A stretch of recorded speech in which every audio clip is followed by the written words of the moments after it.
आपके अपने YouTube channel राज चहल academy पर आपका स्वागत करती हूँ। मित्रों, जैसा कि मैंने आपको एक मैसेज भेजा था कि 5:30 बजे आपकी लाइव कक्षा होगी आज काव्य शास्त्र पर, तो उसी वादे के अनुसार जो है वो मैं आपके सामने उपस्थित हूँ, क्योंकि आपका बहुत ज़्यादा अनुरोध था कि मैडम काव्य शास्त्र हमें करवा दीजिए। और कल भी मैं आपको बताना चाहती हूँ कि मैंने 5 बजे काव्य शास्त्र की लाइव कक्षा ली थी, किंतु उसमें पीडीएफ गलत लग गई थी, तो इस वजह से मैंने वो लाइव क्लास जो है वो डिलीट कर दी है। और आज फिर दोबारा से मैं काव्य शास्त्र में अलंकार जो आपका विषय लगा हुआ है, ठीक है, उस पर मैं बहुत व्याख्यात्मक रूप से आज चर्चा करने वाली हूँ। और संभावना है कि आज की जो कक्षा होगी उसमें से 2 या 3 प्रश्न आपको अपने पेपर में देखने को मिलेंगे, ठीक है। तो आज की कक्षा बहुत ही महत्वपूर्ण होने वाली है, तो ज़्यादा से ज़्यादा संख्या में जितने भी विद्यार्थी हैं वो कक्षा में उपस्थित हो जाइए, ताकि आज का व्याख्यान जो है वो हम शुरू कर सकें।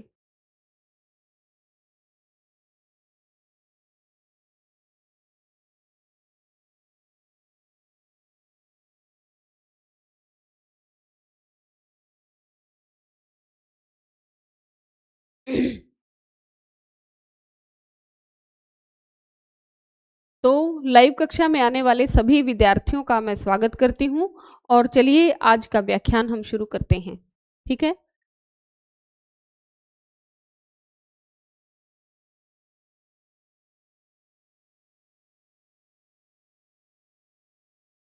तो आज का जो हमारा विषय होगा, आज हम जो है एक बहुत ही महत्वपूर्ण विषय अलंकार पर चर्चा करने जा रहे हैं। काव्य शास्त्र में रस पर मैं आपको बहुत व्याख्यात्मक रूप से जो है कक्षाएं उपलब्ध करवा चुकी हूं, और उम्मीद है कि वहां से बहुत से प्रश्न बनने की संभावना रहेगी। आप काव्य शास्त्र की वो कक्षाएं जरूर देखिए, रस सिद्धांत से संबंधित जो हैं वो वहां से बहुत से प्रश्न जो हैं, बहुत सी शंकाएं आपकी जो हैं। सांगवान जी नमस्ते। देखिए, चलिए शुरू करते हैं आज की कक्षा, ठीक है। आज हम बात किस पर करेंगे? अलंकार पर करेंगे, लेकिन अलंकारों पर चर्चा करने से पहले जो हमारे 6 संप्रदाय हैं उन पर थोड़ी सी हम चर्चा कर लेते हैं, उसके पश्चात हम अलंकारों पर बात करेंगे, ठीक है। तो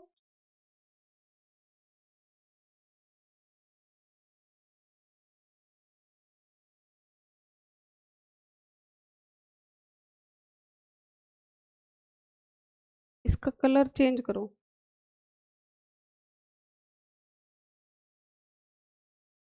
हम्म।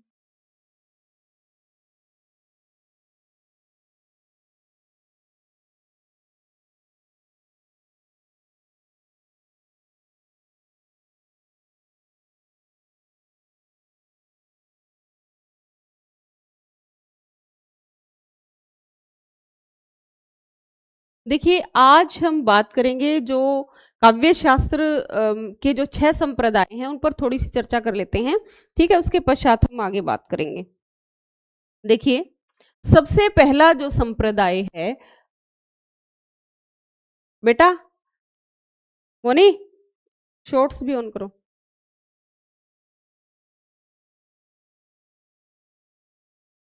तो सबसे पहले जो हम बात करेंगे वो किस पर करेंगे? हम रस संप्रदाय पर, ठीक है। रस संप्रदाय, आपको पता ही होगा, जो पहला जो हमारा संप्रदाय है भारतीय काव्य शास्त्र में, 6 संप्रदाय जो हैं वो मुख्यतः माने जाते हैं।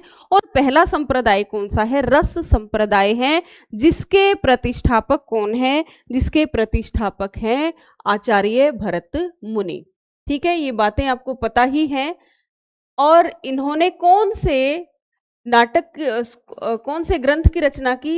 उन्होंने करी नाट्य शास्त्र। इनके ग्रंथ का नाम क्या था? नाट्य शास्त्र। जो मुख्य बात मैं आपको यहाँ बताना चाहती हूँ वो ये बताना चाहती हूँ कि जो आचार्य भरत मुनि है उनका जो समय है वो 2री सदी ईसा पूर्व है। यहाँ आपको उलझाया जा सकता है, मतलब पेपर में आ सकता है कि 2री सदी, लेकिन 2री सदी नहीं है, 2री सदी ईसा पूर्व है, ठीक है। तो आपको इस ऑप्शन को ध्यान में रखना होगा। इनका समय क्या है? 2री सदी ईसा पूर्व, ठीक है। आप ये बात जो है वो ध्यान में रखेंगे। और इन्हें क्या कहा जाता है? इन्हें कहा जाता है भारतीय काव्य शास्त्र का, भारतीय काव्य शास्त्र का आद्य आचार्य माना जाता है इन्हें। भारतीय काव्य शास्त्र का क्या माना जाता है? इन्हें आद्य आचार्य माना जाता है। ठीक है। और भारतीय काव्य शास्त्र का प्रथम जो उपलब्ध ग्रंथ है, ठीक है, क्या माना जाता है? ये भारतीय काव्य शास्त्र का प्रथम उपलब्ध ग्रंथ जो है, पूछा जा सकता है आपसे कौन सा माना जाता है, तो वो कौन सा है? वो है भरत मुनि का नाट्य शास्त्र। इसको भी लिख लीजिए, भारतीय काव्य शास्त्र का प्रथम उपलब्ध ग्रंथ है ये। ठीक है, भारतीय काव्य शास्त्र का प्रथम उपलब्ध ग्रंथ है कौन सा? नाट्य शास्त्र। एक दो और बातें हैं इसमें। इसे क्या माना जाता है? इसे पंचम वेद माना जाता है। इसे क्या माना जाता है? इसे पंचम वेद माना जाता है, आपको पता ही है। और पंचम वेद इसको किसने कहा? स्वयं भरत मुनि ने। आपसे ये पूछा जा सकता है उलझाने के लिए कि जो नाट्य शास्त्र है उसको पंचम वेद की उपाधि किसने प्रदान की? तो स्वयं भरत मुनि ने इसको पंचम वेद कहा है। ऑप्शन में आपको उलझाने के लिए दंडी, भामह, कुंतक, इस तरह से ऑप्शन दिए जा सकते हैं, लेकिन आपको बिल्कुल भी उलझना नहीं है। भरत मुनि ने स्वयं इसको क्या कहा है? पंचम वेद कहा है। ठीक है। उसके पश्चात इसमें क्या है? इसमें 6000 छंद है। ठीक है, इसमें छंदों की संख्या कितनी है? इसमें 6000 छंद है। ठीक है, इसमें 6000 छंद हैं। और इसमें क्या है? इसमें 6000 छंद है। और इसके अध्याय कितने हैं? इसके 36 अध्याय हैं। ठीक है। और इसमें जो है, पांचवी बात इसमें क्या है? वैसे इसमें रसों की संख्या कितनी दी गई है? आचार्य जो भरत मुनि है उन्होंने रसों की संख्या कितनी मानी है? आचार्य भरत मुनि ने रसों की संख्या 8 मानी है। शांत रस को वो इसमें शामिल नहीं करते। शांत रस की उद्भावना जो है वो भरत मुनि ने नहीं की। आगे चल करके शांत रस जो है वो उद्भट ने जो है वो उसको स्थापित किया था। सोनिया नेहरा मैम, क्या ये एचटेट टीजीटी हिंदी में भी आएगा? बेटा एचटेट टीजीटी हिंदी का सिलेबस जो है वो मैंने नहीं देखा है। मैं ऐसे मतलब आपको नहीं कह सकती कि आएगा या नहीं आएगा। मैं सिलेबस देख करके फिर बता सकती हूँ, लेकिन हाँ महत्वपूर्ण चीज है तो आपको पढ़नी चाहिए। ठीक है, शांत रस की उद्भावना। ठीक है, इसमें नहीं मतलब जो है शांत रस की उद्भावना किसने की है? उद्भट ने की। शांत रस का जिक्र इसमें नहीं मिलता। ठीक है,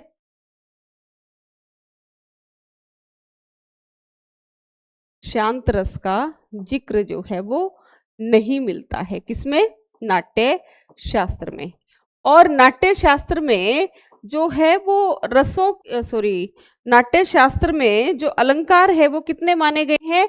नाट्य शास्त्र में 4 अलंकारों की बात की गई है। इसके पीछे कारण क्या है वो भी हम बात करेंगे। इसमें जो है वो नाट्य शास्त्र में अलंकार कौन कौन से हैं? देखिए, उपमा, रूपक, दीपक और यमक। कौन कौन से हैं? उपमा, रूपक, बहुत महत्वपूर्ण प्रश्न बनता है यहां से। उपमा, रूपक, दीपक और यमक। ठीक है, क्योंकि इनमें से जैसे 4 हैं, कोई भी एक आपको अलग दे देगा और पूछ लेगा कि बताइए इनमें से कौन सा जो है वो नाट्य शास्त्र में नहीं है, तो आपको वो सारी बातें क्या है? याद रखनी होंगी। ठीक है, उपमा, रूपक, दीपक और यमक की जो है वो इसमें उद्भावना नहीं की गई है। ठीक है, ये सारी बातें जो है वो आप ध्यान में रखेंगे। तो यहां से जो मुख्य मुख्य बातें थी भारतीय नाट्य शास्त्र में से वो मैं आपको बता चुकी हूं। और एक और मुख्य बात मुझे आपको बतानी है कि जो यहाँ नाट्य शास्त्र का जो विवेचन है, मतलब जो नाट्य अंगों का विवेचन है वो किसके पक्ष में किया गया है, किसके संदर्भ में किया गया है, वो वाचिक अभिनय के संदर्भ में किया गया है, जिसको आप नाटक भी कह सकते हैं। ठीक है, मतलब भरत मुनि ने नाट्य शास्त्र में जो भी बातें लिखी हैं, चाहे अलंकारों के विषय में लिखी हैं, चाहे रस के विषय में लिखी हैं, चाहे वो रीति के बारे में बात करते हैं, चाहे वो गुणों के बारे में बात करते हैं, चाहे वो औचित्य के विषय में बात करते हैं, वो सारी की सारी जो चर्चाएं हैं वो किससे संबंधित है, वो नाटक से संबंधित है, यानी दृश्य काव्य से संबंधित है, वाचिक अभिनय से संबंधित है और नाटक से संबंधित है। मतलब किसी भी तरह से आपसे पूछा जा सकता है, आपसे नाटक ये कहा जा सकता है कि नाटक से संबंधित है, या ये कहा जा सकता है कि दृश्य काव्य से संबंधित है, या ये लिखा हुआ आ सकता है कि वाचिक अभिनय से संबंधित है। तो तीनों बातें एक ही हैं, आपको कंफ्यूज नहीं होना है, किसी भी तरीके से प्रश्न आपसे पूछा जा सकता है। ठीक है, तो आप जो हैं वो आप इस तरह से इन चीजों को ध्यान में रखेंगे। ठीक है, तो मुख्य मुख्य बातें जो थी वो मैंने आपको बता दी हैं नाट्य शास्त्र से संबंधित। अगला देखिए, आगे जो दूसरा संप्रदाय है वो कौन सा संप्रदाय है, जो दूसरा संप्रदाय है वो अलंकार संप्रदाय है। ठीक है, कौन सा संप्रदाय है, अलंकार संप्रदाय, आपको पता ही है। ठीक है, अलंकार संप्रदाय की उद्भावना किसने की है, भामे ने की है। ठीक है, इनकी रचना का क्या नाम है, काव्यालंकार। ठीक है, इनकी रचना का क्या नाम है, काव्यालंकार। ठीक है, और इसमें जो काव्यालंकार के अंदर क्या है, इस काव्यालंकार में 6 परिच्छेद हैं, इसको भी आप ध्यान में रखेंगे। कितने परिच्छेद हैं, 6 परिच्छेद हैं। और भामा का जो समय है वो क्या है, भामा का समय है 6ठी शताब्दी। ठीक है, ये सारी बातें जो है वो महत्वपूर्ण है, एक एक बात आपकी परीक्षा की दृष्टि से महत्वपूर्ण है। आप किसी भी जो विषय को कम नहीं आंक सकते। ठीक है, कहीं से भी किसी भी प्रकार से प्रश्न बन सकता है।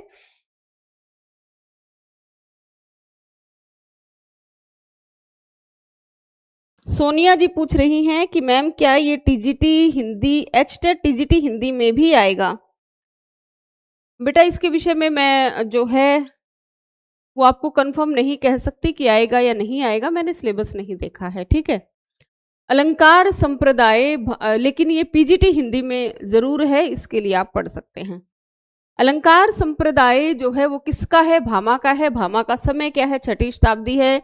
और इनके ग्रंथ का क्या नाम है, काव्यालंकार है। इसमें कितने परिच्छेद हैं, इसमें 6 परिच्छेद हैं। और एक और बात ध्यान में रखेंगे कि यदि पूछा जाए आपसे कि हिंदी का प्रथम आद्य आचार्य किसे कहा जाता है, वो तो कौन है, वो भरत मुनि है। ठीक है, और हिंदी काव्य मतलब भारतीय काव्य शास्त्र का प्रथम आचार्य यदि आपसे पूछा जाए तो वो कौन है, वो भामह है। इस बात का भी आप ध्यान में रखेंगे। भामह क्या है, भारतीय काव्य शास्त्र के प्रथम आचार्य किसे माना जाता है, वो भामा को माना जाता है। भारतीय काव्य शास्त्र के प्रथम आचार्य कौन है, भामह है। बहुत महत्वपूर्ण बात आपको बता रही हूं, आप इसको नोट कर लेना, क्योंकि इन्हें भारतीय काव्य शास्त्र का प्रथम आचार्य क्यों माना जाता है। जैसे आपने केशव दास के संदर्भ में देखा होगा कि जो है वो रीति निरूपण जो है वो केशव दास से शुरू हो चुका था। वो रसिक प्रिया लिखी उन्होंने, कवि प्रिया लिखी, जिसके अंदर जो है वो काव्य तत्वों का विवेचन वो करते हैं केशव दास। लेकिन जो आचार्य रामचंद्र शुक्ल हैं वो केशव दास को रीति काल का प्रवर्तक न मान करके किसको मानते हैं, वो चिंतामणि को काव्य का प्रवर्तक मानते हैं। क्यों, क्योंकि जो केशव दास हैं उनसे 50-60 वर्ष के पश्चात जो है वो एक धारा प्रवाहित तो हुई थी जो चिंतामणि के समय के बाद जो है वो देखी गई, यानी कि 50-60 वर्षों तक कोई भी काव्य निरूपण नहीं हुआ, इसीलिए चिंतामणि को माना जाता है। इसी तरह जो आचार्य भरत मुनि है उनके 800 वर्षों के पश्चात किसी प्रकार का कोई जो है वो काव्य मतलब काव्य शास्त्रीय जो है वो चर्चा नहीं हुई, और वो किसके पश्चात शुरू हुई है? भामा के पश्चात शुरू हुई है। जैसे भामा के पश्चात दंडी है, वामन है, जो है हम कुंतक को देखते हैं, भट्ट लोलट है, उसके पश्चात बहुत सारे जो हैं वो आचार्य आ जाते हैं। ठीक है, तो भारतीय काव्य शास्त्र का प्रथम आचार्य किसको माना जाता है? भामा को माना जाता है। आप इस बात को भी ध्यान में रखेंगे। ठीक है, उसके बाद देखिए भारतीय काव्य शास्त्र के प्रथम आचार्य, और इन्होंने क्या लिखा? काव्य अलंकार लिखा, जिसमें कितने परिच्छेद थे? 6 परिच्छेद थे। और ये जो है वो अलंकारों को काव्य की आत्मा मानते हैं। वैसे आत्मा शब्द का जो मतलब आत्मा, काव्य का प्राण तत्व क्या है, इस बात पर चर्चा जो है वो पहल किसने की थी? वामन ने की थी। इस पर हम आएंगे अभी। और जो मुख्य जो तत्व है वो भामा किसको मानते हैं? अलंकारों को मानते हैं। वो क्या कहते हैं? न कांतामपि निर्भूषणम विभाति वनिता मुखम, यानी कि कोई भी जो सुंदर औरत है, चाहे वो कितनी ही सुंदर हो, लेकिन जब तक उसने आभूषण नहीं पहने हैं उसकी सौंदर्य की वृद्धि नहीं हो सकती। यानी सुंदर औरत जो है जब आभूषण पहन लेती है तो और भी ज्यादा क्या बन जाती है? सुंदर बन जाती है। तो वो कहते हैं कि काव्य की शोभा को बढ़ाने वाले जो उपादान है वो क्या है? वो अलंकार है। ये कौन कहता है? ये भामा कहते हैं। और एक और महत्वपूर्ण बात है, वो कहते हैं कि बिना जो अलंकारों के जो काव्य है वो क्या है? वार्ता मात्र है। ये बात कौन कहते हैं? ये भामा कहते हैं। भामा क्या कहते हैं? कि बिना अलंकारों के जो काव्य है वो वार्ता मात्र है। और वो सभी अलंकारों का मूल किसको मानते हैं? वक्रोक्ति को मानते हैं। ठीक है, वक्रोक्ति का अर्थ है टेढ़ा कथन या उक्ति। वो कहते हैं कि यदि हम कोई सामान्य बात करते हैं तो सामान्य कथन तो सामान्य बातचीत के जैसा हुआ, उसमें कविता की कोई विशेषता नहीं आई। जब हम किसी सामान्य कथन को मतलब टेढ़े ढंग से कहते हैं, एक चमत्कारिक रूप से कहते हैं, तभी वो कविता का रूप धारण करती है। तो आपसे पूछा जा सकता है कि भामा ने किसको जो है वो अलंकारों का मूल माना है? तो भामा ने वक्रोक्ति को अलंकारों का मूल माना है। वो कहते हैं शेषा सर्वेश वक्रोक्ति को अलंकारो अन्या बिना, मतलब वक्रोक्ति ही सबका मूल है और वक्रोक्ति के बिना कोई भी अलंकार नहीं है। ठीक है, इस तरह की बात कौन करते हैं? भामा करते हैं। आगे देखिए और क्या बात करते हैं भामा?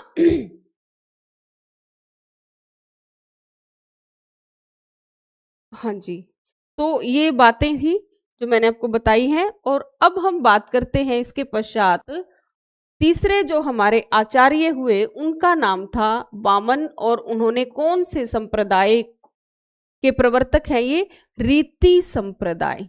ठीक है, तीसरा जो संप्रदाय है वो कौन सा संप्रदाय है? रीति संप्रदाय है। और इसका समय कौन थे? इसके प्रवर्तक वामन थे। और जो है इनका समय क्या था? इनका समय था 8वीं शताब्दी। और वामन क्या है? प्रथम सौंदर्यवादी आचार्य माने जाते हैं और काव्य के प्राण तत्व पर विचार करने वाले ये पहले आचार्य हैं। काव्य की आत्मा पर विचार करने वाले वामन जो हैं वो पहले आचार्य हैं। और वो क्या कहते हैं? रीतिरात्मा काव्यस्य कह करके काव्य की आत्मा के संदर्भ में पहली बार जो है वो अपना मत प्रस्तुत करते हैं। कौन करते हैं? वामा करते हैं, सॉरी वामन करते हैं। ये भी आपसे पूछा जा सकता है, बहुत महत्वपूर्ण प्रश्न ये बनता है। रीतिरात्मा काव्यस्य किसने कहा? वामन ने कहा। और ये काव्य में जो है वो रीति यानी गुण को एक बहुत महत्वपूर्ण स्थान देते हैं। ठीक है, और इन्होंने कौन सा ग्रंथ लिखा? काव्यालंकार सूत्र वृत्ति। वामन के ग्रंथ का क्या नाम था? काव्यालंकार सूत्र वृत्ति। ठीक है, वृत्ति और कारिकाओं में इन्होंने ग्रंथ लिखा। इसके अंदर कितने हैं? इसके अंदर 5 जो हैं वो क्या हैं? वृत्तियां हैं। ठीक है, 5 अधिकरण है इसके अंदर। कितने अधिकरण है इसमें? 5 अधिकरण है इसमें। 5 अधिकरण है, ये बात भी आप ध्यान में रखेंगे, यहां से भी प्रश्न पूछे जा सकते हैं। ठीक है, इसमें काव्य अलंकार सूत्र वृत्ति में। ठीक है, उसके पश्चात जो चौथे आचार्य आए उनका नाम था आनंदवर्धन और उन्होंने क्या दिया, उन्होंने ध्वनि संप्रदाय की स्थापना की। ठीक है, ध्वनि संप्रदाय। कौन? आनंदवर्धन। आनंदवर्धन का समय क्या था? 9वीं शताब्दी। ठीक है, आनंदवर्धन का समय क्या था? 9वीं शताब्दी। ये भी आपको बहुत ध्यान में रखनी होगी कि पूछा जा सकता है कि भामा का समय बताइए, आनंदवर्धन का समय बताइए, दंडी का समय बताइए, तो ये सारी चीजें भी आपको पता होना चाहिए। और इनके ग्रंथ का क्या नाम था? ध्वन्यालोक। ठीक है, ध्वन्यालोक। और ये जो हैं वो क्या मानते हैं, ये ध्वनि को जो है वो काव्य की आत्मा मानते हैं और रस को ध्वनि के अंतर्गत ही ये समाहित कर देते हैं। और ये कैसा जो है वो संप्रदाय माना जाता है? ये आत्मवादी संप्रदाय माना जाता है। यानी कि हिंदी के अंदर दो प्रकार के जो संप्रदाय हैं वो प्रचलित हुए, आत्मवादी और देहवादी।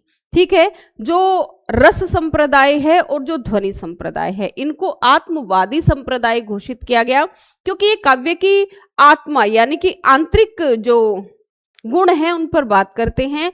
और जो कुछ जैसे कि रीति है या फिर अलंकार है या वक्रोक्ति है या फिर औचित्य है, ये सारे के सारे क्या हैं? देहवादी संप्रदाय हैं।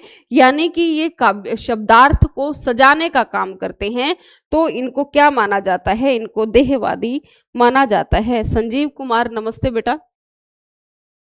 ध्वनि संप्रदाय की स्थापना किसने की? आनंदवर्धन ने, ध्वन्यालोक। और ये कैसा संप्रदाय था? ये आत्मवादी संप्रदाय था। ठीक है।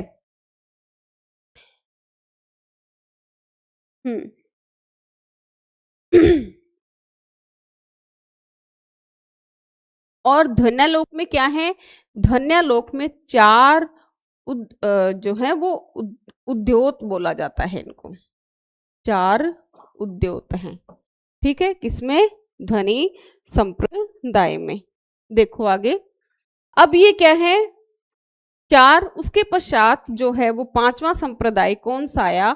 उसको कहा जाता है वक्रोक्ति संप्रदाय। ठीक है, वक्रोक्ति संप्रदाय। और वक्रोक्ति संप्रदाय के आचार्य कौन थे? आचार्य कुंतक। और इनको कहीं कहीं आप जो है वो इनका नाम कुंतल भी पढ़ सकते हैं। कुंतक और कुंतल दोनों क्या थे? एक ही व्यक्ति थे। और इनका जो समय है वो माना जाता है 10वीं 11वीं शताब्दी, मतलब 10वीं 11वीं शताब्दी इनका समय माना जाता है। और इनकी रचना का क्या नाम है? वक्रोक्ति जीवितम।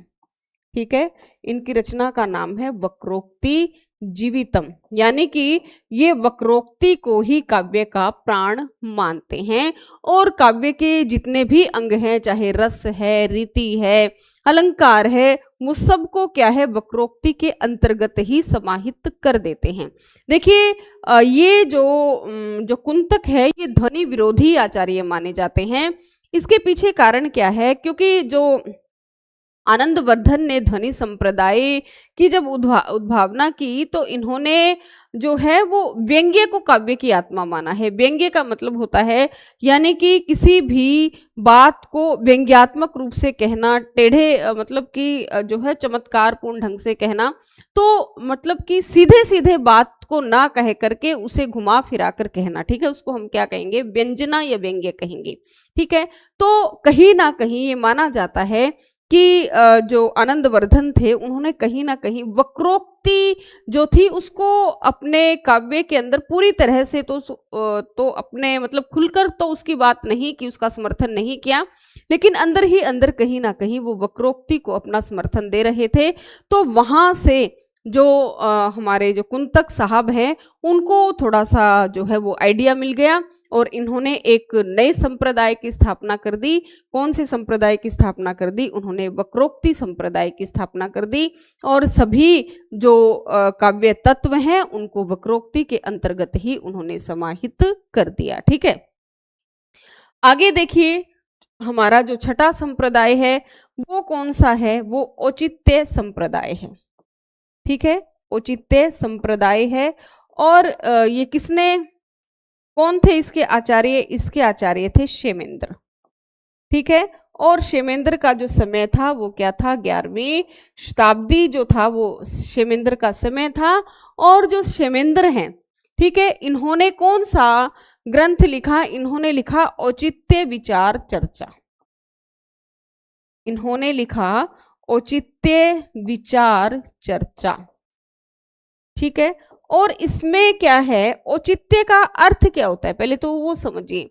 औचित्य का मतलब होता है उचित रूप से, यानी कि वो औचित्य के अंतर्गत अंतर्गत सभी कुछ समाहित कर देते हैं। वो कहते हैं कि हमें जो काव्य के जो तत्व हैं उनका संयोजन जो है वो उचित रूप से करना चाहिए, ठीक है। बात भी सही है कि जो चीज जिस स्थान पर है अगर उसी जगह रखी जाएगी तभी वो उचित लगती है और तभी उसका क्या बनता है, वो सौंदर्य का आधान करती है। तो यही बात कौन कहते हैं, आचार्य कुंतक कहते हैं। इन्होंने कोई जो नई स्थापना है वो काव्य शास्त्र में नहीं करी, तो इतना ज्यादा इनका महत्व नहीं है। मतलब कहने के लिए संप्रदाय है लेकिन कोई मौलिक उद्भावना नहीं की, तो इनका ज्यादा महत्व नहीं है, ठीक है। तो ये सारी बातें जो हैं जो मैंने आपको यहाँ से बताई है ये आपको ध्यान में रखनी होंगी, ठीक है।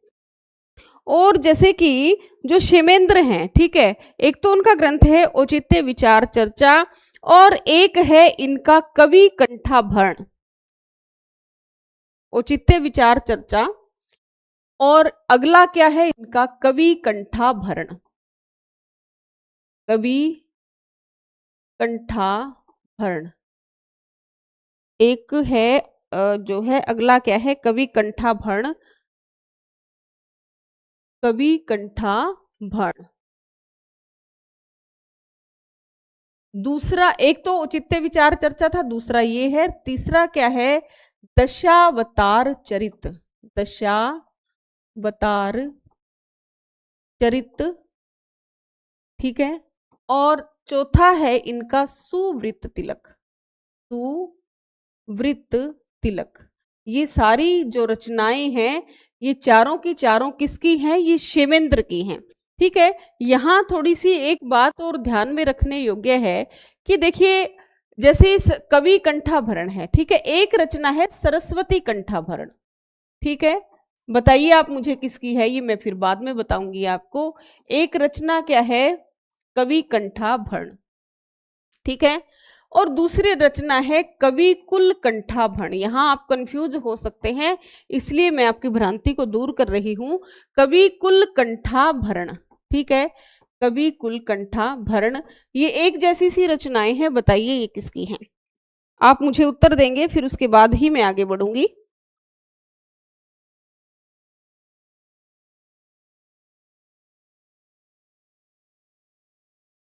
आपकी तरफ से कोई उत्तर मुझे नहीं मिल रहा है, ठीक है।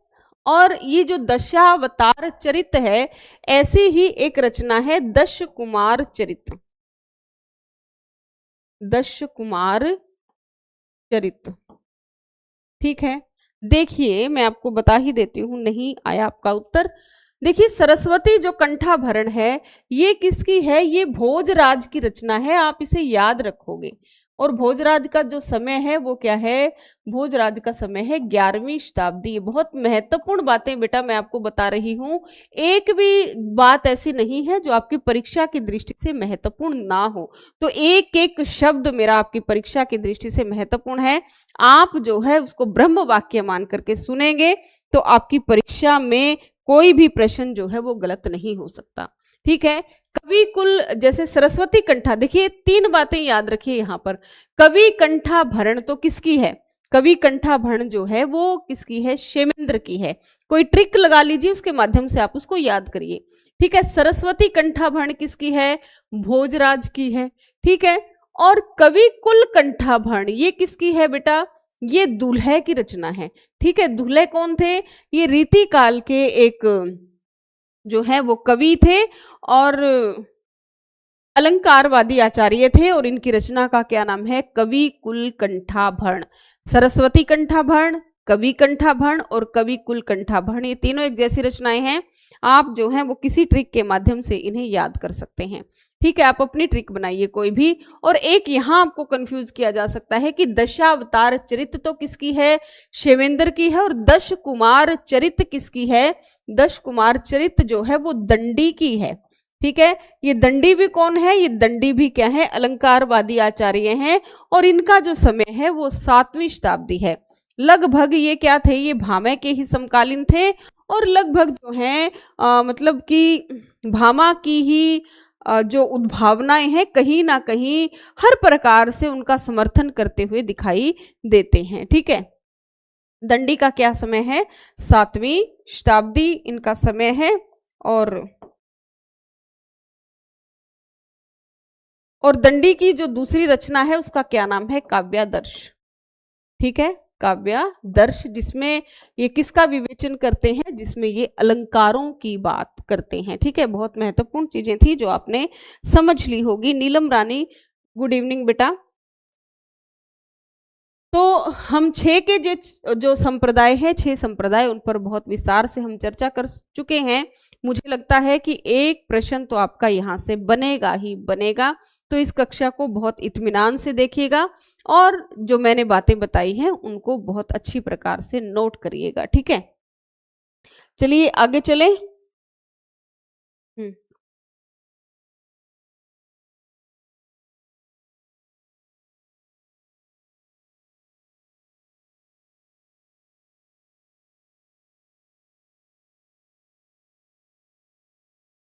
देखिए, हम बात करेंगे अलंकार पर, काव्य शास्त्र पर अब हम चर्चा करेंगे, क्योंकि रस के पश्चात, रस में आपको पूरा करवा चुकी हूं, और रस के पश्चात जो दूसरा संप्रदाय है वो कौन सा संप्रदाय है, वो है अलंकार संप्रदाय, भामा का है। ठीक है, अब देखो, अलंकार काव्य का तत्व विशेष जिसका संबंध वस्तुतः क्या है, काव्य के कला पक्ष से माना जाता है।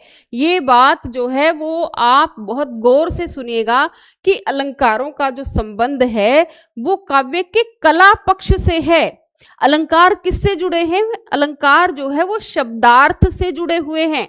अलंकारों का रस से कोई भी मतलब नहीं है। रस को, अलंकार जो है वो काव्य में आनंद को उत्पन्न नहीं करते, शोभा को उत्पन्न नहीं करते, बल्कि क्या करते हैं, शोभा को बढ़ाने का काम करते हैं। ये बात जो है वो अपने दिमाग में पूरी तरह से फिट कर लीजिए, प्रश्न यहीं से बनेगा और इसी तरह आपको उलझाया जाएगा। आपको इस तरह से लिखा जाएगा कि अलंकार काव्य की शोभा उत्पन्न करने वाले तत्व हैं, अलंकार काव्य की शोभा बढ़ाने वाले तत्व हैं, अलंकार जो है वो काव्य के नित्य धर्म है। इस तरह से जो है वो पंक्तियां आपकी जो है वो परीक्षा में आएंगी और आप उलझ कर रह जाएंगे। ठीक है, आप जो है इस बात की गांठ बांध लीजिए कि जो अलंकार हैं वो काव्य की शोभा को बढ़ाते हैं, उत्पन्न नहीं करते।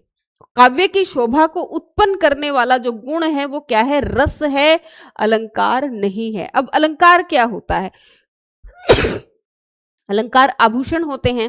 ठीक है, आभूषण क्या करते हैं, हमारे शरीर की शोभा को बढ़ाते हैं। ठीक है, अब हमारा शरीर सुंदर है तो उसकी सुंदरता में 4 चांद जो हैं, आपका मेकअप, आपके आभूषण लगाते हैं, लेकिन सुंदरता को उत्पन्न नहीं कर सकते। यदि कोई कुरूप व्यक्ति है, उसको आप कितने मर्जी आभूषण पहना लीजिए, वो आदमी सुंदर नहीं लग सकता आभूषणों के कारण। आभूषण भी तभी जचेंगे जब क्या है, स्वयं जो है उसके अंदर सौंदर्य हो। आई बात समझने। जो अलंकार है वो कविता कामिनी को सजाने का काम करते हैं। जैसे कि जो भामह है वो कहते हैं, न कांतामपि निर्भूषणम विभाति वनिता मुखम, कि जिस प्रकार कोई कामिनी स्त्री है उसका मुख जो है वो बिना आभूषणों के सुंदर नहीं लगता, उसी प्रकार जो कविता रूपी कामिनी है वो भी बिना अलंकारों के सुशोभित नहीं हो सकती। इस बात को आप ध्यान में रखिए। जैसे केशवदास हैं, केशवदास भी क्या हैं, अलंकारवादी आचार्य हैं। वो कहते हैं ना कि मतलब भूषण बिनु ना विराजई कविता बनिता मित, ये भी वही बात करते हैं। ठीक है, आगे देखो, अलंकार शब्द अल्म और कार इन दो शब्दों के योग से बना है, जिसका अर्थ है शोभा कारक पदार्थ, सुशोभित करने वाला आभूषण। ये वही बातें हैं जो मैंने आपको बताई हैं। अलंकार की परिभाषाएं क्या है, देखिए, अलंक्रियते अनेन इति अलंकार, मतलब जो किसी विषय वस्तु को अलंकृत करता है, सजाता है, वही क्या है, वो अलंकार है। ठीक है, इस परिभाषा के अनुसार अलंकार साधन है। आपसे भी पूछा जा सकता है कि अलंकार साधन है या साध्य है। अलंकार हमेशा साधन होते हैं, अलंकार साध्य नहीं है। जो अलंकारों को साध्य मान लेता है, ठीक है, उसकी कविता क्या हो जाती है, कुरूप हो जाती है। जैसे कि केशव दास के विषय में ऐसा ही हुआ है। केशव दास घोर अलंकारवादी आचार्य माने जाते हैं। इन्होंने अपनी रचना को इतना ज्यादा मतलब जो है वो अलंकारों से मंड दिया कि उनको क्या है, जो हमारे आचार्य रामचंद्र शुक्ल हैं, वो ये तक संज्ञा दे देते हैं कि केशव को कवि हृदय नहीं मिला था। वो केवल अपनी विद्वता से जो सामान्य जन है उनको आतंकित करना चाहते थे, और इसीलिए जो केशव दास हैं उनको कठिन काव्य का प्रेत भी कहा जाता है। ठीक है, तो अलंकारों के प्रति अधिक मोह भी जो है वो कई बार घातक सिद्ध हो जाता है। इस परिभाषा के अनुसार अलंकार क्या है, साधन है, कविता में शोभा की अभिवृद्धि करते हैं, और कविता और अलंकार की पृथक सत्ता सिद्ध होती है। मतलब कि कविता अलग है और अलंकार अलग है। मतलब कि जरूरी नहीं है कि कविता के अंदर अलंकार हो। जैसे कि आजकल की आप कविता देखते हैं, आपने रघुवीर सहाय की कविता पढ़ी हो, मुक्तिबोध की आप कविता पढ़ते हैं, तो उसमें अलंकार कहाँ है। आपने सुदामा पांडे धूमिल की कविता पढ़ी होगी। जैसे रघुवीर सहाय है, वो लिखते हैं कि आज न जाने राष्ट्र गीत में वह कौन भाग्य विधाता है, फटा सुथना पहने जिसका गीत हर जना गाता है। बताइए इसमें कौन सा अलंकार है। मतलब कहाँ इसके अंदर जो कविता कामिनी को सजाने की, लेकिन कविता फिर भी है। तो क्या है कि कविता और अलंकार ये एक दूसरे से संबंधित नहीं है, दोनों की क्या है, अलग अलग सत्ता है। देखिए एक एक पंक्ति जो है वो महत्वपूर्ण है, बहुत ध्यान से बहुत गौर से सुनिएगा, क्योंकि यूं की यूं पंक्तियां जो है वो आपकी परीक्षा में उठ करके आ सकती हैं। आपने देखा भी होगा 2023 का जो प्रश्न पत्र था वो कुछ इसी प्रकार का था। ठीक है, तो अब ध्यान से सुनिए हर बात को। आगे देखिए, आचार्य वामन क्या कहते हैं, अलंक्रोति इति अलंकार, मतलब कि जो अलंकृत करते हैं यानी शोभा को बढ़ाते हैं वही क्या है, अलंकार हैं। आगे देखिए वो क्या कहते हैं, जो अलंकृत या विभूषित करे वे अलंकार है। जिस प्रकार लोक में कटक कुंडल आदि विविध अलंकार जो है वो कामिनी के शरीर को विभूषित करते हैं, उसी प्रकार उपमा आदि अलंकारों के द्वारा भी कविता रूपी कामिनी के सौंदर्य में अभिवृद्धि होती है। अभिवृद्धि का मतलब है कि सौंदर्य को बढ़ाया जाता है, सौंदर्य उत्पन्न नहीं किया जा सकता। इस बात को बहुत ध्यान से आप सुनेंगे और बिल्कुल अपने दिमाग में फिट कर लेंगे कि अलंकार काव्य की शोभा को बढ़ाते हैं, उत्पन्न नहीं करते। बार बार मैं आपको ये बात बता रही हूं। ठीक है, काव्य के शरीरभूत धर्म, एक बात और बहुत महत्वपूर्ण आ गई है यहाँ पर कि जो है वो काव्य, जैसे कविता जो कामिनी है उसके शरीर की शोभा बढ़ाते हैं आभूषण। अब कविता का शरीर कौन है, कविता का जो शरीर है वो कवि शब्दार्थ हैं। इस बात का भी आप ध्यान में रखेंगे। कविता किसके माध्यम से बनती है, शब्दार्थों के माध्यम से बनती है। तो अलंकार किसकी शोभा को बढ़ाते हैं, काव्य के शरीर की शोभा को बढ़ाते हैं। ठीक है, काव्य का शरीर क्या है, काव्य का शरीर शब्दार्थ है। ठीक है, क्लास कैसी लग रही है एक बार कमेंट करके जरूर बताइए। आनंद आ रहा है या नहीं आ रहा, कुछ नया सीख रहे हैं या नहीं सीख रहे। ठीक है, अजय अभी उपस्थित हुए हैं।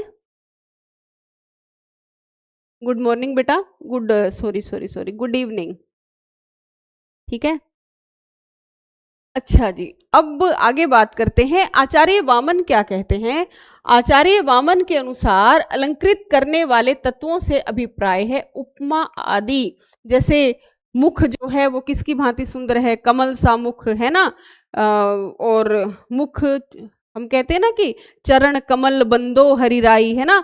तो वो सारी चीजें क्या है, वो वहां पर जो है तुलना की जाती है। उपमा को क्या कहा जाता है, अलंकारों का जीवातु कहा जाता है। इस बात को भी आप ध्यान में रखिए, पूछा जा सकता है एक लाइन में कि उपमा को अलंकार, जैसे असंगत में आजकल प्रश्न आ रहे हैं ना, तो एक लाइन ये भी डली हुई हो सकती है कि उपमा को अलंकारों का जीवातु माना जाता है।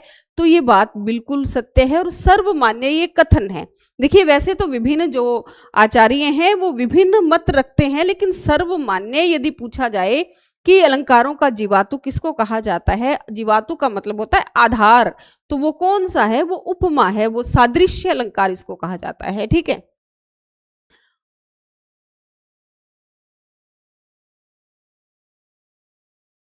अलंकृति अलंकार कर्ण व्युत्पत्त्याः पुनः अलंकार शब्दो अयम उपमा आदिषु वर्तते। मतलब वही बात है कि अलंकारों की से अभिप्राय है। देखिए ये लिखी हुई है उपमा, ठीक है, उपमा की बात यहाँ कौन कर रहे हैं, आचार्य वामन कर रहे हैं। अब देखो रस और अलंकार का संबंध, ये भी बहुत महत्वपूर्ण बात है। यहां से पंक्ति उठ करके आपके पेपर में आ सकती है, इसको ध्यान से सुनिएगा। नीलम रानी कह रही हैं बहुत अच्छा मैम, धन्यवाद बेटा। काव्य में रस और अलंकार का संबंध क्या है, देखिए काव्य में शब्द और अर्थ जो है वो शरीर के विविध अवयवों की भांति मान्य है। ठीक है, देखिए बहुत महत्वपूर्ण बात आ गई कि रस जो है वो काव्य की आत्मा है, और गुण अलंकार और रीति उसके बाह्य शोभा कारक धर्म के रूप में स्वीकृत हैं। जो आत्मा क्या मानी जाती है, एक तो ध्वनि मानी जाती है आत्मा, और एक क्या माना जाता है, एक रस माना जाता है। ठीक है, और बाकी जो है वो काव्य के क्या है, शरीर है, काव्य के बाह्य शोभा कारक धर्म है। आ गई बात समझ में। आगे देखिए, इस दृष्टि से अलंकार जो है वो काव्य का उत्कर्षाधायक तत्व है, स्वरूपधायक है, जीवनाधायक तत्व नहीं है। देखो मतलब कि अलंकार काव्य का उत्कर्ष तो करते हैं, लेकिन अलंकार के जो काव्य का स्वरूप है उसका निर्माण भी नहीं करते, और काव्य के जीवन भी यानी प्राण तत्व जो है वो काव्य का अलंकार नहीं है। यहाँ ये बात भी आपके लिए बहुत ही महत्वपूर्ण है कि अलंकार काव्य का ना तो स्वरूपाधायक है और ना ही क्या है, जीवनाधायक है। ये बात भी आप ध्यान में रखेंगे। ठीक है, आगे देखिए,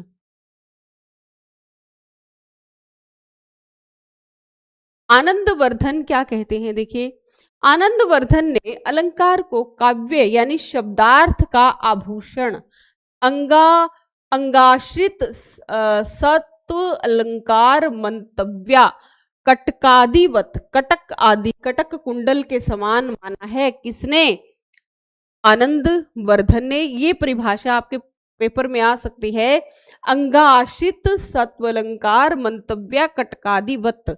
यानी कि जो आनंद वर्धन है वो क्या कह रहे हैं कि जो अलंकार है वो अंगों पर आश्रित है, और अंग क्या है अलंकार के, अलंकार के अंग हैं शब्दार्थ। ठीक है, और वो मंतव्य वो कहते हैं इससे मेरा मतलब है कटकादिवत, यानी कि कटक कुंडल आदि आभूषणों के समान। ये कौन कह रहे हैं, ये कह रहे हैं आनंदवर्धन, जिन्होंने क्या किया, ध्वनि संप्रदाय की उद्भावना की। इन्होंने बताया कि अलंकार शब्दार्थ का शोभा वर्धन करते हुए मुख्यतः क्या करते हैं, रस का उपकार करते हैं, रस की शोभा को बढ़ाते हैं। ठीक है, अस्थिर या अनित्य धर्म है। देखो ये बात भी बहुत ही ज्यादा महत्वपूर्ण है। जो अलंकार है वो काव्य का अस्थिर या अनित्य धर्म है।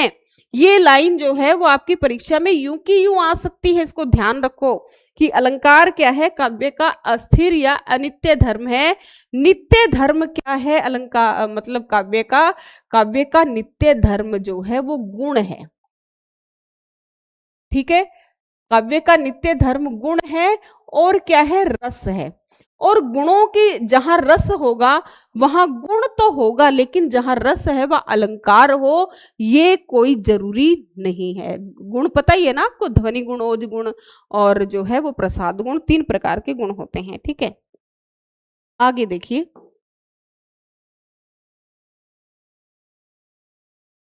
साहित्य दर्पण, साहित्य दर्पण किसने लिखा, विश्वनाथ ने। ठीक है, और विश्वनाथ कैसे आचार्य थे, ये रसवादी आचार्य थे और इनका समय क्या है, 14वीं शताब्दी। ठीक है,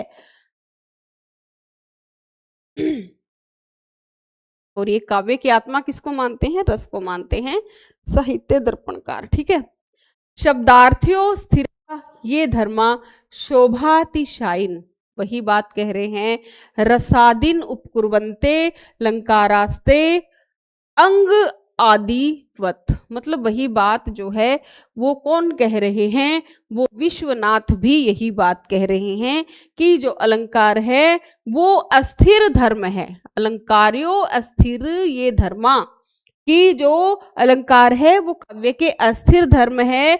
शोभातिशायन, ये केवल शोभा को जो है वो बढ़ाते हैं, अति करते हैं यानी वृद्धि करते हैं। और रसादिन उपक्रवंते, और किसकी जो वृद्धि करते हैं, रस आदि की ये वृद्धि करते हैं। और जो है वो अंगादिवत यानी कि अंगों की शोभा को बढ़ाने वाले हैं, यानी शब्दार्थ रूपी जो अंग हैं काव्य के, शरीर जो हैं वो उसकी शोभा को ये बढ़ाते हैं। ठीक है, आगे देखिए। पंडित राज जगन्नाथ ने अलंकार को काव्य की आत्मा, देखिए पंडित राज जगन्नाथ, पंडित राज जगन्नाथ जो हैं वो कैसे आचार्य हैं, ये ध्वनिवादी आचार्य हैं। कौन, पंडित राज जगन्नाथ जो हैं वो क्या हैं, ध्वनिवादी आचार्य हैं।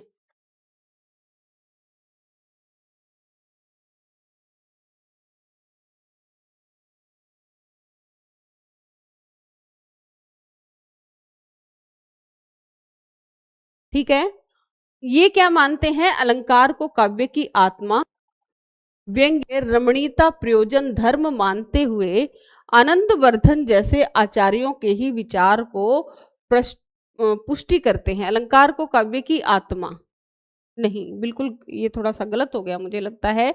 पंडित राज जगन्नाथ ने अलंकार को काव्य की आत्मा नहीं माना भाई, ये किसको मानते हैं, वो व्यंग्य को काव्य की आत्मा मानते हैं क्योंकि ये ध्वनिवादी आचार्य हैं। ठीक है, रमणीयता को ये काव्य का प्रयोजन मानते हैं, जैसे आपने जो है वो काव्य गुण की जब हम बात करते हैं कि काव्य क्या है, ठीक है, तो उस समय ये कहते हैं कि जो है वो रमणीयार्थ प्रतिपादकम है ना, तो ये कौन कहता है, ये जो है वो जगन्नाथ ये पंडित राज जगन्नाथ कहते हैं। इनका समय है 17वीं शताब्दी और ये जो है वो काव्य शास्त्र के अंतिम प्रतिष्ठापक आचार्य माने जाते हैं। पंडित राज जगन्नाथ और रस गंगाधर जो है वो इनका जो है वो ग्रंथ है, और ये वैसे मुख्यतः क्या है, ध्वनिवादी आचार्य हैं।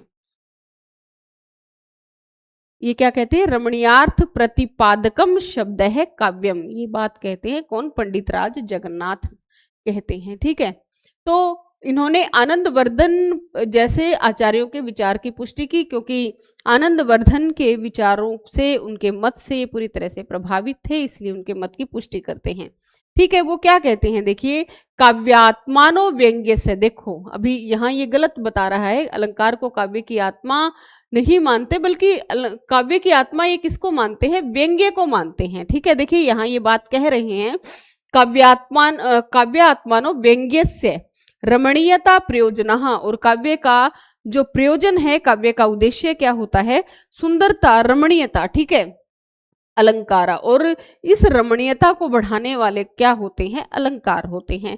ठीक है, ये बात कौन कहते हैं, ये बात पंडित राज जो है वो जगन्नाथ कहते हैं अपनी पुस्तक किसमें, रस गंगाधर में। ठीक है,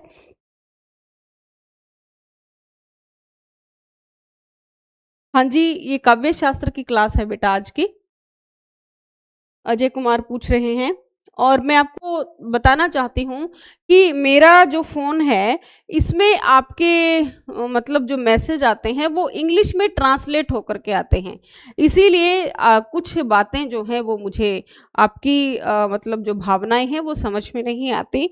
जैसे इसके अंदर जो अजय ने मैसेज किया है, अजय जी ने, उसमें लिखा हो was this the first class of poetics today, है ना? आपने लिखा होगा क्या ये काव्य शास्त्र की पहली क्लास है, लेकिन इसने इसको मुझे इस तरह से बताया है, तो इसी वजह से बहुत सी बार जो है वो आपकी बातें मैं समझ नहीं पाती हूँ, ठीक है? हाँ, निष्कर्ष अलंकार की स्थिति, ठीक है? उपयुक्त विवेचन से निष्कर्षतः कहा जा सकता है कि अलंकार जो है वो काव्य का सहज एवं अनिवार्य गुण नहीं है। बात वही आ गई दोबारा से। आप इसको पूरी तरह से क्या कर लीजिए, अपने दिमाग में बिठा लीजिए कि अलंकार काव्य का अस्थिर धर्म है, अलंकार काव्य की आत्मा नहीं है। अलंकार काव्य के अंदर जो है वो शोभा को उत्पन्न नहीं करते, अलंकार काव्य में शोभा को बढ़ाते हैं। कविता और अलंकार जो है वो एक दूसरे का जो है वो पूरक नहीं है। अलंकारों के बिना भी कविता हो सकती है। जैसे आचार्य मम्मट भी कहते हैं तद दोषो शब्दार्थो स गुणावन अलंकृति पुनः कवपि, कि बिना अलंकारों के भी कभी कभी कविता हो सकती है। ये बात मम्मट जो है वो इस पर मुहर लगा चुके हैं, ठीक है। बेटा ये काव्य शास्त्र की, अजय जी पूछ रहे हैं कि काव्य शास्त्र की क्या ये पहली क्लास है? ये पहली क्लास नहीं है। इससे पहले जो रस संप्रदाय है उस पर जो है वो व्याख्यात्मक रूप से चर्चा हो चुकी है। आज हम दूसरे संप्रदाय पर बात कर रहे हैं और 5 या 6 वीडियो बनाई हुई है मैंने रस संप्रदाय पर, जिसमें मैंने हर एक जो है रस उस पर बात की है। रसों के जो अंग है, विभाव, अनुभाव, अनुभाव, संचारी भाव, ठीक है, उन पर सब पर विस्तार से बातें मैंने आपको बताई है। रस निष्पत्ति, साधारणीकरण, सहृदय की अवधारणा, इन सब पर हम व्याख्यात्मक रूप से चर्चा कर चुके हैं, ठीक है। आप वो पिछली वीडियो जरूर देखिएगा। रस से संबंधित कोई ऐसा प्रश्न नहीं होगा कि आपकी परीक्षा में आ जाए और आपको उन वीडियो को देखने के पश्चात आप उसका उत्तर न दे पाए, ऐसा संभव ही नहीं है। जैसे आज की क्लास जो है वो आपकी परीक्षा की दृष्टि से बहुत महत्वपूर्ण है, उसी प्रकार वो कक्षाएं भी बहुत ही जो है वो अनिवार्य है आपके लिए, ठीक है। काव्य जो है वो अलंकार काव्य का सहज और अनिवार्य गुण नहीं है, ठीक है। इस बात को गांठ बांध लें। अलंकार काव्य का अस्थिर धर्म है। स्थिर धर्म क्या है? काव्य का गुण है, अलंकार नहीं है। काव्य में इसकी स्थिति अनिवार्य नहीं मानी जा सकती। जैसे मैंने आपको उदाहरण भी दिया था अभी रघुवीर सहाय का। सुदामा पांडे धूमिल की कविताएं भी कुछ ऐसी होती हैं कि जो है मेरे देश की संसद जो है कैसी है, जैसे कि एक है उनकी मोचीराम कविता है ना, कि एक आदमी रोटी बेलता है, एक आदमी रोटी खाता है और एक आदमी रोटी से खेलता है। मैं पूछता हूँ ये तीसरा आदमी कौन है? मेरे देश की संसद मौन है। सड़क और संसद है, ये मोचीराम नहीं है, सॉरी, सड़क और संसद ये कविता है। तो यहाँ कौन सा अलंकार है बताइए? कोई तुकबंदी नहीं है, सपाट बयानी है। हमें ये लगता है कि हम गद्य को पढ़ रहे हैं लेकिन कविता है। तो अलंकारों की स्थिति जो है वो काव्य में अनिवार्य नहीं है। यह कभी वर्तमान रह सकता है और कभी नहीं भी, मतलब कभी जो है वो अलंकार हो भी सकता है और अलंकार नहीं भी हो सकता। जैसे कुकुरमुता कविता है निराला की, ठीक है, तो कुकुरमुता कविता में जो है वो अलंकारों की स्थिति नहीं है, लेकिन बहुत सी कविताएं जो हैं वो अलंकारों से पूरी तरह से भरी पड़ी है निराला की, ठीक है। तो कभी हो सकता है और कभी नहीं भी हो सकता, ठीक है।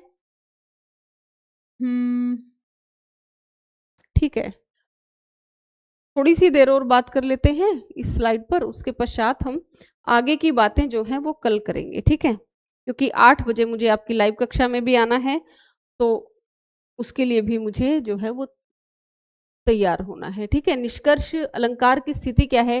काव्य की शोभा या सौंदर्य अलंकार पर आश्रित नहीं रहता है। देखिए एक एक पंक्ति आपकी परीक्षा की दृष्टि से महत्वपूर्ण है। जो सत्य काव्य है उसमें अलंकार विद्यमान भी रहता है तो वह केवल शोभा वृद्धि करता है, सौंदर्य की सृष्टि नहीं करता। सत्ता। अलंकार क्या करता है? शोभा वृद्धि करता है। अलंकार कभी भी सौंदर्य की सृष्टि नहीं करता। आशा रानी नमस्ते बेटा, क्लास में लेट हो गए हैं, रिकॉर्डेड देख लेना इसको, ठीक है। काव्य का सौंदर्य रस में निहित है। देखो एक बात और बहुत महत्वपूर्ण आ गई कि काव्य का सौंदर्य कहाँ निहित है? रस में निहित है। काव्य का सौंदर्य कहाँ निहित है? रस में निहित है। अलंकार की महत्ता उसका उपकारक बनने में ही है। अलंकार किसके सौंदर्य को बढ़ा रहा है? अलंकार रस के सौंदर्य को बढ़ा रहा है। अलंकार सौंदर्य उत्पन्न नहीं करता। सौंदर्य उत्पन्न क्या करता है? रस करता है, ठीक है। अभिप्राय यह है कि सच्चे काव्य में अलंकार की स्वतंत्र सत्ता अमान्य है। अलंकार की स्वतंत्र सत्ता नहीं होती। इस बात को आप बहुत ध्यान में रखेंगे। मतलब एक एक पंक्ति, आज का जो व्याख्यान है बहुत ही महत्वपूर्ण है। एक भी पंक्ति ऐसी नहीं है इस पीडीएफ में कि आपकी परीक्षा की दृष्टि से महत्वपूर्ण ना हो। यहाँ से प्रश्न जो है वो बिल्कुल संगत असंगत में इसी तरह से उठ करके आएंगे और उस समय परीक्षा में बैठकर आप मुझे याद करेंगे कि मैडम ने हमें बहुत अच्छी बातें बताई हैं और आज हमारा प्रश्न जो है वो हल हो रहा है, ठीक है। तो कल जो है वो इसी समय, ठीक है, 5 बजे, आज मैंने जो कक्षा ली है वो 5:30 ली है क्योंकि मुझे कहीं बाहर जाना था, तो इस वजह से थोड़ा आधा घंटा जो है वो आपकी कक्षा लेट हो पाई है। और कल 5 बजे हम जो है वो लाइव आएंगे काव्य शास्त्र पर, और 8 बजे वही आपका रूटीन रहेगा। अभ्यास प्रश्नोत्तरी होगी जिसमें हम जो है वो एचटेट के पूर्व में आयोजित जो प्रश्न पत्र हैं उन पर व्याख्यात्मक रूप से चर्चा करते ही हैं, जैसा आपको पता ही है। तो ठीक है, अब आप लोग आइएगा रात को 8 बजे लाइव कक्षा में, और आज हम जो है वो इस कक्षा का यही समापन करते हैं। कल मिलते हैं इसी जोश और जुनून के साथ, कल 5 बजे, ठीक है, इस कक्षा में। और रात को भी आइएगा 8 बजे, उसमें भी हम बहुत अच्छी अच्छी जो है वो कक्षा करेंगे। यात्रा कह रही हैं बहुत अच्छी क्लास है मैडम, बहुत बहुत धन्यवाद बेटा आपका। आप लोग जुड़ते रहिए, ठीक है, कक्षाओं को शेयर करते रहिए, आगे जो है वो मेरी कक्षाएं जो है बच्चों को बताइए, ठीक है। तो सबको फायदा मिलेगा, आपको भी फायदा मिलेगा। और आप लोग जो हैं, अजय जी कह रहे हैं कि मैडम प्लीज यूजीसी नेट के ओल्ड पेपर भी आप कह रहे हैं करवाने के लिए। तो बेटा मैं मतलब हर तरह से जो है जितना मेरे से बन पड़ेगा मैं हर संभव प्रयास आप लोगों के लिए करूंगी। लेकिन अभी जो है वो मई तक आप थोड़ा इंतज़ार कीजिए, क्योंकि एचटेट की जो परीक्षा है वो नज़दीक है, मई में होने वाली है। तो पहले आप एचटेट पर अपना फोकस कीजिए। यदि आपने एचटेट मतलब देना है तो आप एचटेट मुझे देंगे, मुझे लगता है। यदि आप एचटेट नहीं भी दे रहे हैं तो भी आप इन कक्षाओं से जुड़े रहिए, क्योंकि काव्य शास्त्र भी जो है वो नेट में लगा हुआ है, ठीक है। नेट में काव्य शास्त्र भी हैं, जो हम हर रोज साहित्य पर चर्चा करते हैं वो सारा जो है नेट में लगा हुआ है। देखिए साहित्य जो है वो ऐसा नहीं है कि जो आदिकाल है वो नेट में अलग है, एचटेट में अलग है, ऐसा बिल्कुल भी नहीं है। आदिकाल आदिकाल है, चाहे आप कहीं किसी भी परीक्षा में चले जाइए प्रश्न वहीं से बनेंगे, है ना। रीतिकाल, भक्ति काल, आधुनिक काल, कहाँ से क्या बदल सकता है? जो थोड़ा बहुत जो पाठ्यक्रम में बदलाव होता है वो केवल रचनाओं को लेकर के होता है। जैसे एचटेट में एनसीईआरटी की किताबें लगी हुई हैं, और जो आपका नेट है उसमें कुछ उपन्यास हैं, कहानियां हैं, नाटक हैं, ठीक है, वहां से प्रश्न बनते हैं। तो हम जो हैं वो हर एक बात पर चर्चा करेंगे, लेकिन क्रमशः चलेंगे। अभी जो मेरा फोकस है वो एचटेट पर है, और उसके पश्चात में नेट की भी तैयारी आपको करवाऊंगी, ठीक है। लगातार ये कक्षाएं आपको मिलती रहेंगी। आप लोग जुड़े रहिए, औरों को भी जोड़ते रहिए। आज के लिए इतना ही, और मिलते हैं रात को 8 बजे लाइव कक्षा में।